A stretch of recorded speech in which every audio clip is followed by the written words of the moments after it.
O segundo princípio, de importância tal como o princípio do devido processo legal, é o princípio da presunção de inocência. O princípio da presunção de inocência, ele chega a ser um princípio que estrutura todo o processo penal.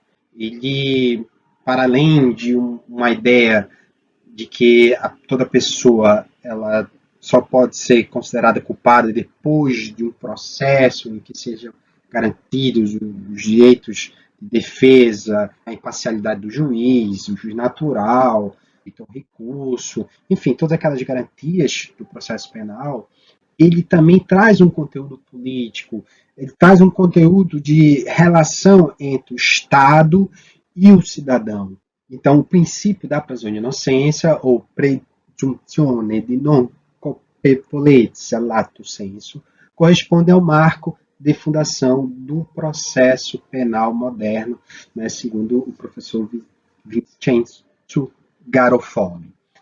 O conteúdo da presunção de inocência representa uma garantia política, uma regra de tratamento do acusado e uma regra probatória.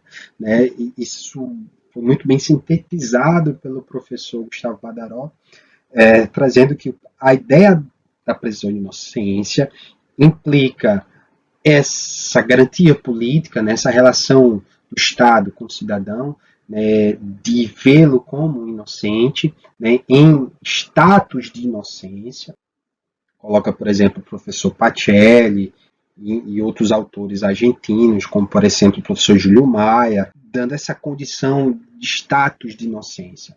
E também uma regra de tratamento do acusado, por exemplo, isso consegue se perceber muito bem nas medidas cautelares, né?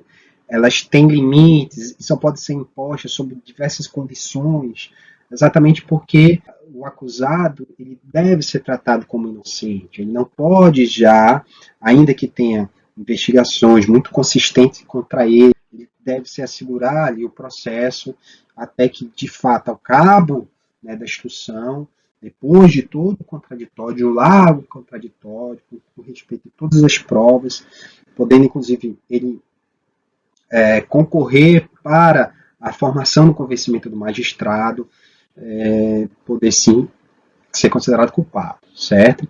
E a regra probatória, essa, sobretudo, tem a ver com o princípio do indúbio pro réu, segundo o qual alguém só pode ser considerado culpado para além de toda dúvida razoável, ou seja, não pode subsistir nenhuma dúvida quando ao cabo do processo de que ele é responsável pela atuação criminosa. Então, na perspectiva de qualquer insegurança ali da autoria, pelo princípio do indúbio pro réu, há que se decidir em favor da absolvição do acusado, de maneira que seja observado aí o princípio da presunção de inocência. Então, como regra de tratamento, corresponde ao princípio do pro réu.